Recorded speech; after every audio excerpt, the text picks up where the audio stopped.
ಅವ ವಿಕಾಸ 3 ವರ್ಷದ ಇದ ಬರ್ಗರ್ 180 ರೂಪಾಯಿ ಇತ್ತು. ಅದು ಇವತ್ತ 300 ರೂಪಾಯಿ ಆಗ್ಯದ ನೋಡು.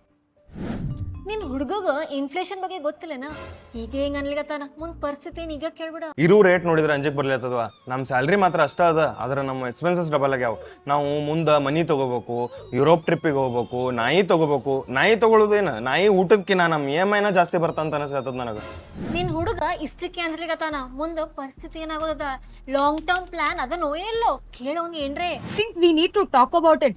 It's high time now.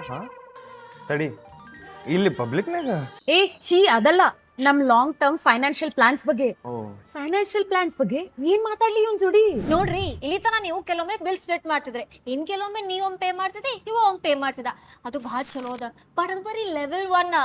Level 2 long term planning. Correct. Long term plan is very important. ಆದ್ರೆ ಏನ್ ಮಾಡೋಣ? ಏನಂತ ಎಕ್ಸ್ಪ್ಲೇನ್ ಮಾಡ್ಲಿ ಇವನಿಗೆ? ಮೊದ್ಲ ನಿಮ್ಮ ಫ್ಯೂಚರಿಗೆ ಬೇಕಾಗುವಂತ ಬಜೆಟ್ ನ ಪ್ಲಾನ್ ಮಾಡ್ರಿ.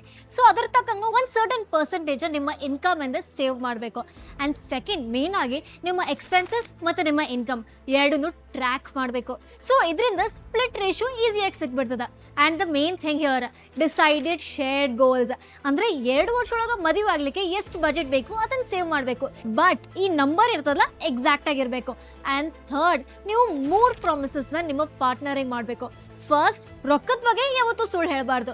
ಸೆಕೆಂಡ್, ನೀವು ಡಿಸೈಡ್ ಮಾಡಿದಂತಹ ಫೈನಾನ್ಷಿಯಲ್ ಗೋಲ್ಸ್ ನ ಇಬ್ರು ಸೇರಿ ಅಚೀವ್ ಮಾಡಬೇಕು, ವಿಡ್ರಾ ಮಾಡುವಂಗೆಲ್ಲ ಸಡನ್ ಆಗಿ. ಅಂಡ್ ಥರ್ಡ್ ಆಗಿ, ನಿಮ್ಮ ಫ್ಯಾಮಿಲಿನೂ ಪ್ರೊಟೆಕ್ಟ್ ಮಾಡಬೇಕು. ಅಂದ್ರೆ ನೀವು plan B, emergency reserves, insurance ಅಂತಾವೆಲ್ಲ. ಹಾ, ದಿಸ್ ಮೇಕ್ಸ್ ಸೆನ್ಸ್. ಇದು ನಮ್ದು ಬರೀ ಸೇವಿಂಗ್ಸ್ ಅಷ್ಟ ಅಲ್ಲ, ಆದ್ರೆ ಇನ್ವೆಸ್ಟ್ಮೆಂಟ್ನು. ಹೆಂಗೂ ನಮ್ಮ ಪರ್ಸನಲ್ ಇನ್ವೆಸ್ಟ್ಮೆಂಟ್ಸ್ ಅವನವ. ಈಗ ಸೀರಿಯಸ್ ಅನ್ಸಿದ್ ನೋಡುವ, ನಿಮ್ ಹುಡುಗ ಚಲೋ ಅನ್ಸ್ಲಿಕತ್ತ ನೋಡೀಗ. ನಾ ಹೇಳ್ಬಿಡ್ತೀನಿ, ಪಟ್ನ ಮದುವೆ ಆಗ್ಬಿಡ್ರಿ.